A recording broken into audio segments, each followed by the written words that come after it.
sammen og velkommen til den her video. Ja, I kender Natalie. I kender ikke Naja. Og her har vi Papi. Æresgæsten. Hun kan ikke lide at ro. I know. Den trend, det vi skal lige nu, det er, at jeg har min telefon. Hej Papi. Vi har min telefon og hendes AirPods, og så bruger vi dem så. Så finder hun en sang, hun sætter på, og skal hun nynne den. Nej. Som ligesom hvis jeg tog en sang, Barbie eller sådan noget. Ja, så skal vi så prøve at gætte den. Hvis vi gætter den, hvis hun gætter den, så får hun et point. Hvis ingen af os gætter den, så får Nico det. Og så handler det så om at få flest. Og den, der får flest, får også at give den, der har mindst point. En udfordring. En udfordring. Men hvor mange spiller vi til? Nå. Vi spiller bare... Indtil vi gider mere. Ja. Nå, vi begynder. Ja, hun begynder, okay? Og det er klart reklamer. Hvad er det for en? Det var Pegasus. Ej, det kan jeg slet ikke.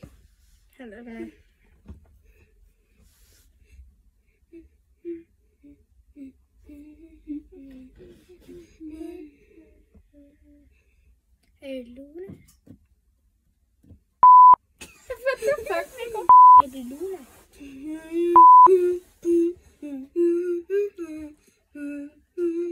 Last Christmas. Rigtigt! Det er godt, den der var. Kan vi ikke sige det der? Altså? Jo, det er det. Hvad? Er det mig? Går vi ikke med ordet? Nej, vi gør som den, der gætter rigtigt. Nå! Hold din mund. Nej, det var. Okay, jeg ved godt, hvilken jeg skal tage. Jeg bliver aldrig.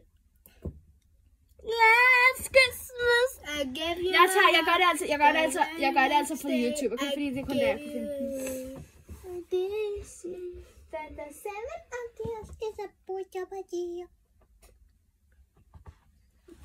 Er du ked? Hvis du gør det, sparker jeg.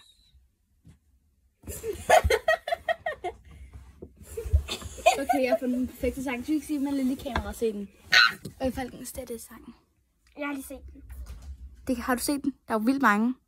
Jeg kan godt se den. Hvad var det så for den? Det var den der juleønske. Jamen, du ved jo ikke, hvad sangen hedder. Ved du? Juleønsket. Nej, den hedder bestemt. Og I skal altså gætte sangens Men navn. vi kender ikke sangens navn. Det er nødt til at kende.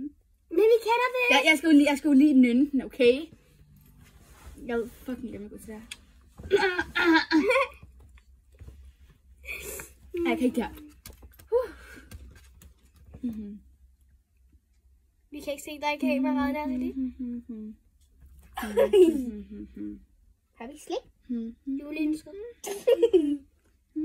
Juleønsket. Ja, det har jeg sagt, men ja, men Natalie, det er jo juleønsket. Jeg har ikke. Men ja, det var jo juleønsket, men den hedder Lille Stor Verden. Nå, ja, Lille Stor Verden. Det kan ja, den der. Jeg kender Lille Store Verden. Men det betyder ingen af os fik en point, vel? Ja, fordi hvis I ikke gætter det, så... Men du gætter det på en måde, det er lidt juleønsket. Det hedder den også bagefter. Den hedder Lille Stor Verden, juleønsket. Ja, så... Hvem tur er det? Din. Nå. Nej, men... Ja, det er dig, der gætter. Okay, jeg er virkelig god til sådan noget her. Hvad er det vide? Hvorfor slikker jeg min trøje, Pops? Fordi den dufter med.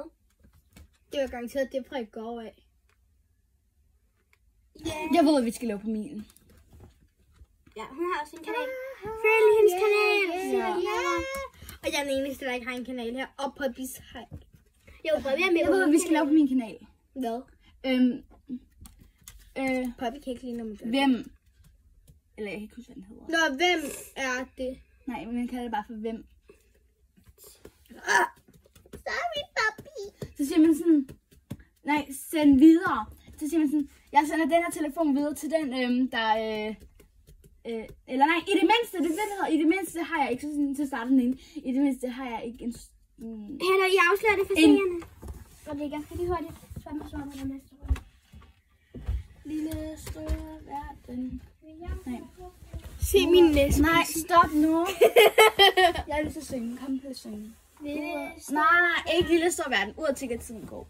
Uret tigger tiden går. Verden på. Nej, okay. Lille Stor Verden. Lille Stor Verden. Okay, kamera. Der er bi. Ej, jeg prøver bare lidt drama. Det er den der.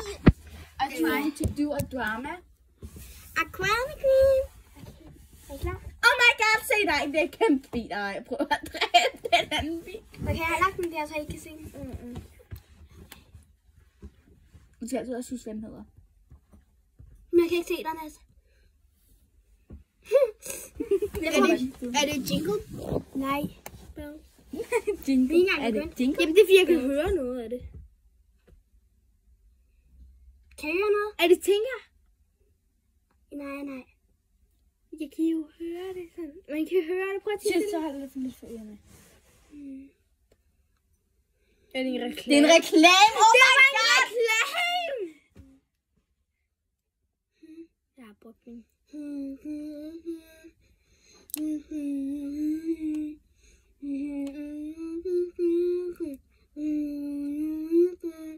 Det tænker jeg bare. Jeg kan høre det. Er det ikke tænker? Tænker du drømmer?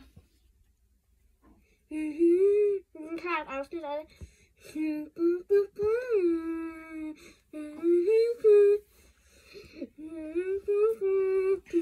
Jeg sagde tænke. Jamen, man skal sige sangens navn. Jeg hedder den ikke tænker. Nej, den hedder Tænker du drømmer. Tror du, jeg er dum? Ja. Ja, du er ligesom dum. Ja, jeg er dum. Jeg vil ikke engang tro på det. Det er da forkert. Jeg har sagt, Tænker du drømmer. Nope. Hvad hedder den? Skal jeg? Ja. Ja. Den hedder ikke Tænker. Den starter med det der. Musik til Tænker. Musikvideo. Nej, men det er ikke det, der er musikvideo, men det er, hvad den hedder. Men det har du søgt på. Tænker. Tænker, hvad hedder den? Musikvideo. Til sidst så er der Tænker du drømmer. Jeg havde ret. Nej! Okay, så er det mig. Jeg tror aldrig, jeg bliver. Så jeg har fået 1 point, Natalie har 2 point. I don't og jeg har 0. Så sagde jeg. Ja, den dårligste til at gætte. Vi skal lige, vi skal holde. Det er fordi, man skal høre rigtig godt efter. Tror du, jeg kan høre? Jeg håber altså, at de fleste af den her kan høre den. Det er mine nøgler. Det er min dagbog. Jeg ved virkelig, om det er sådan en god, men det er den der. Ja. Jeg så ikke noget. Same. Tænker du vågner. Du sover, min ven. Lad os, sådan det. Jeg tror, jeg kan miste. Det er virkelig, det er meget god. Jeg håber, jeg kender den her. Gør jeg?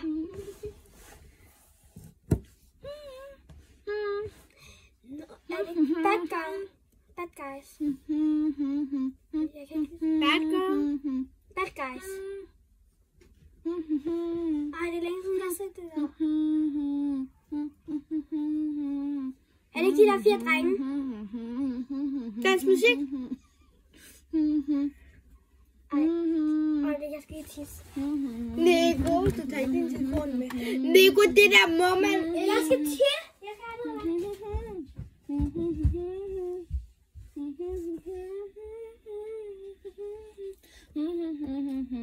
Lad 1000. Er det ikke lad 1000? Jeg begyndte bare at synge på badeværelset, men jeg drikker vand. Det var rigtigt. Ej, ups, det var forkert telefon. Nej, jeg seriøst, jeg gik bare på min strømbrød, og så I kunne have fælde mærke det her. Baseball level 1000. Den hedder ikke baseball, men den hedder level 1000. Ja, giv mig dem. Jeg tror, en af du bliver den, der skal have en straf. Ja, men du skal være glad for det. Jeg skal gå før det. Ellers så stopper vi den lige inden. Nej, om 20 minutter, så skal jeg gå. Jamen, så får det. Stopper vi den om 10 minutter. Det er nej, 20, sagde jeg. Og nej. Jo. Nej. Jo. Nej. Jo. Nej. Du skal ikke give mig en lussing. Skal jeg give dig en? Skal jeg give dig en? Skal jeg tør godt. Skal jeg give dig en? Skal Nicoline give dig en? Nicoline, giv lige Natalie en lussing. Hun giver dig ikke en tilbage. Og jeg ved det.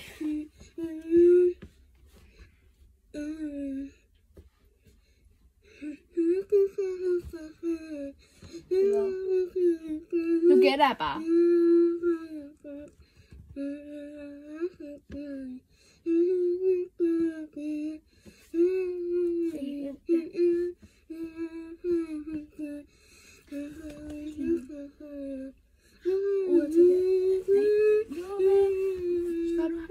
Har ikke brug for hater. Ja.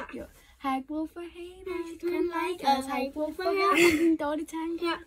Jeg sad og tænkte, okay, hvad fuck Jeg er altid de sange, jeg ikke kender. Jeg hører aldrig musik nærmest. Hører du aldrig? Jeg sætter en playlist på, jeg ved ikke, hvad det hedder. Jeg sætter altid en playlist på. Men nej, så det er også umuligt at finde musik til dig, hvis du næsten aldrig hører musik. Ja, det er der.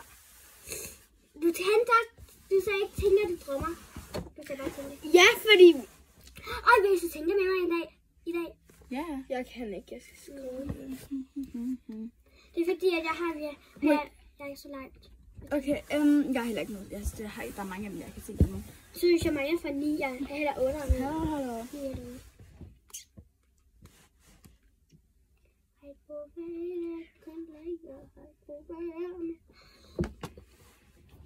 Den er det nok svær. Sådan. 100.000 kroner. Det er da faktisk en lidt sådan upassende sang. Hvor hvad? Folkens, det her det er ikke noget, normalt jeg hører det. Jeg hørte faktisk godt hele teksten ud af. Og jeg vil bare sige, at det bliver vildt svært, så hvis I gætter det, så er det okay, så tæller det ikke noget. Så jeg kan lige prøve at se, om I gætter den. Det går nok lidt tid. Jeg skal lige se, hvornår den går i gang.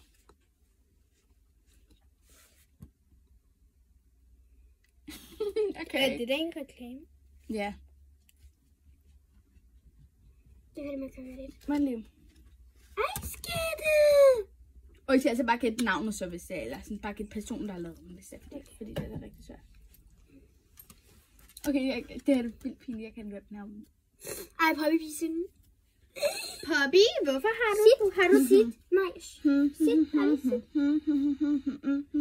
Er det Tasha? Er det Tasha, der har lavet den? Er det hende, der har lavet de der tatoveringer der med vinger? Jeg kan ikke huske, hvad hun hedder. Same. Er det ikke noget med Tasha? Taj. Er det ikke hende, der kysser en pige og en pige? Ej, hvad er det, den hedder? Er det ikke nok, men man bare gætter? Jeg ved... Jeg kender godt. Ej, Poppy, sit. Det er noget med sit. Sit. Læg dig. Sit, Poppy. Skal jeg gætte sangen? Sit. Sæt dig. Jeg ved ikke, hvad jeg tror. Sæt dig. Eneste, jeg kan huske, er hende der til, hun hedder Tasha. Det er tæt på, så det gælder faktisk. Tessa.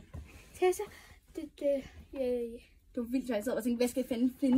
Og så gik jeg bare lige ned, og så tænkte jeg, sådan, jeg skal prøve bare at finde det. Men endelig er det hende, der tur. Ja, altså, hun har ventet i 24 timer. Du har kun 6 minutter.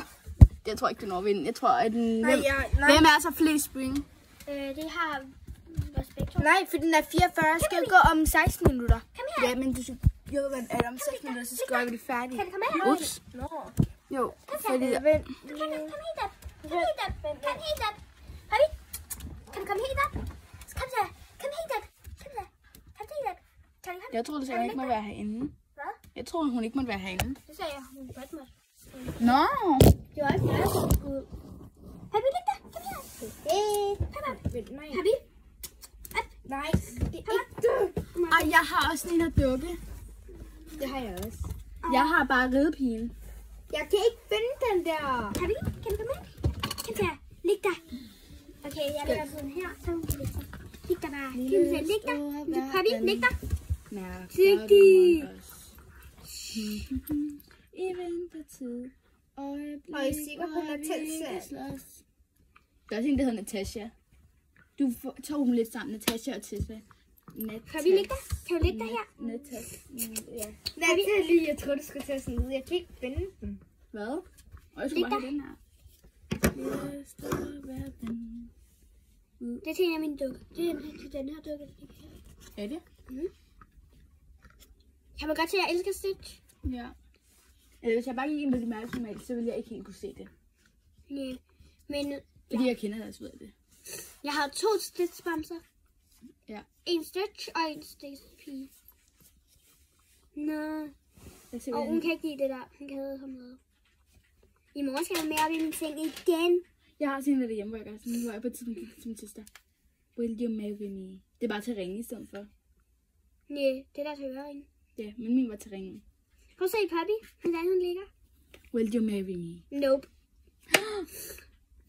Jeg ser, hvor det er, de går sådan over sådan her, så gør den anden sådan der. Okay, prøv at gøre det. Ej, du tabte ringen. Lige der. Poppy, don't eat it. Hun kan ikke lide sig. Poppy, lig der. Lig der. Bam! Will you marry me? No. Jeg tror bare, jeg tager... Det var 2 sekunder.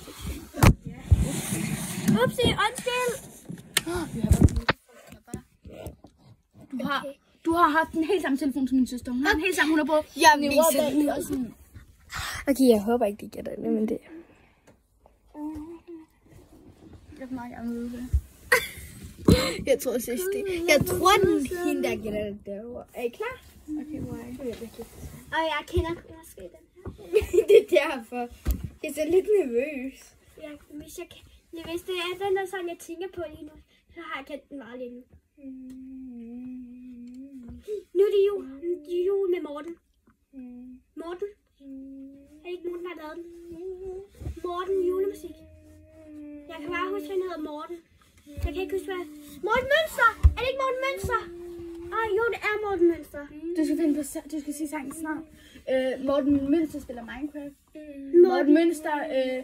Mønster holder jul. Morten Mønster TikTok-piger. Nej, det er den der med jul. Er den der, jeg kan huske, hvad den hedder? Jeg kan huske, hvad den hedder. Nej, men jeg kan heller ikke huske, hvad den hedder. Jeg kan godt huske, hvad den hedder, men jeg kan ikke huske det hele. Jeg kan bare huske, at den hedder Morten Mønster. Julen. Jeg kan godt huske, hvem der spiller med i den. Ej, jeg kender altså ikke resten. Og jeg kan også slå jer til det, okay? Så vi kan bare sige, det gælder det der. Jo, ligesom du fik lov til det. Det er sygt let, den her. Det er den letteste. Nicoline kender den. Du kender den sygt godt. Men jeg kan ikke huske navnet. Så bare gæt det første. Morten Mønster. Det der står, er det første, det der står. Men I fik jo også lov til, jeg sagde også, selvom det ikke var rigtigt navn. Okay, jo, det starter med J. Det er jo lidt. Julen med Morten. Nej. Jul med Morten Mønster. Nej, julen hver dag. Jul hver dag, jo. Det var den letteste. Jeg prøver at finde den letteste.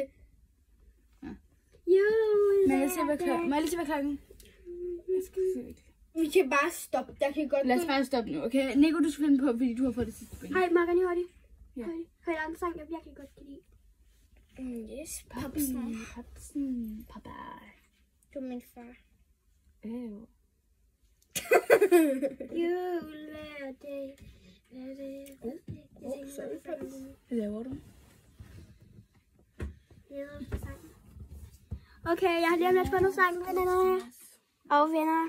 Alle dem, der følger mig. Det er jul igen, det er cool igen. Sneen den falder på mig. Det er jul igen, det er cool igen. Ej. Nej, det er ikke det. Hvis jeg skulle lave en mandsrykker, hvilken? Natalie, kan du få en lave til hjemme hos dig i morgen? Nej, for jeg har jo slået Storm. Ja, men han Storm sagde, at jeg godt kunne være med din chokoladehoved. Nej. Det siger jeg måske ikke kan. Men ikke hjemme hos mig. Jo, hjemme hos dig. I morgen. Ikke i morgen, nej. Hvorfor kan du ikke i morgen? Nå, hjemme hos mig. Jeg kan godt, men jeg kan ikke. Jeg tror, jeg må hjemme hos Storm. Hjemme hos dig? Storm hjemme hos mig? Okay, men så ring. Blackpink. Det er Blackpink, der synger den. Ja, jeg var slet ikke engang med at høre. Skal jeg lige spørge Storm? Du skal finde på en udfordring. Men det skal ikke være, når jeg skal spise om der gris i, for det der, så går jeg bare hjem. Og det skal heller ikke være, at jeg skal over til Kira. Hvorfor? Fordi jeg hader Kiras hund. Okay. Skal jeg lige ringe til Storm bagefter og sige, at måske får vi ikke lave til hos mig? Ej, det kan også hvis du er her hjemme hos mig, Find lige på... Nej, det er fordi, jeg vil gerne... Natalie skal hjemme hos mig. 100 p. Du skal. Jamen, hvis det er et Storm, han altid kan hjemme hos dig, så skal det altså være et andet sted, så... Jeg skal... Hjemme hos Storm. Hvis han ikke kan her hjemme, så kan det også være hjemme. Nej. Han er nærmest aldrig hjemme. Hver gang jeg har en live med ham, så har han aldrig derhjemme. Okay. Det var den! Var det den? Ja. Okay. Du skal... Folkens, I kommer ikke til at høre det. I kommer til at høre med det her musik.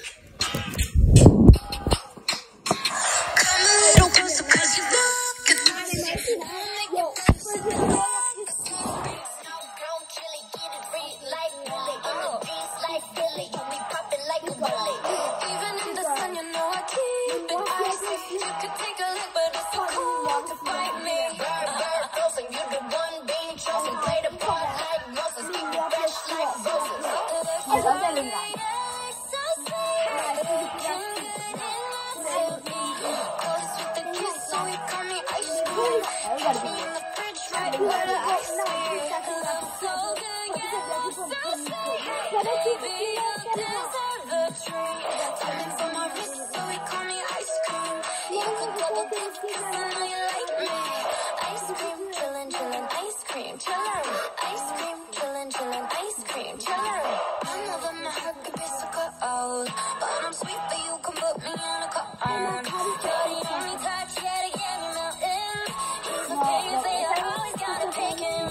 You're the cherry peach, so stay on top of me, so I can't see nobody else but me, no. Get it, flip it, skip it, feel like yeah, yeah, yeah. Like it, love it, like it, do it like la la la, oh yeah. It's so good, yeah, it's so sweet. Looking good and not to eat. Always with the kiss, so we call me ice cream. Catch me in the fridge, right where the ice cream. Love so good, yeah, love so sweet. Baby, you deserve a treat. Diamonds on my wrist, so we call me ice cream. You can double dip, 'cause I know you like Til kameraet, åbenbart. Er det margarita? Wow, hvordan? Au, mit hoved. Hvad? Det var rigtigt. Den hedder ikke Margarilla. Det er den der alien, jeg kan ikke huske. Jamen, man skal huske, man skal sige det rigtige navn.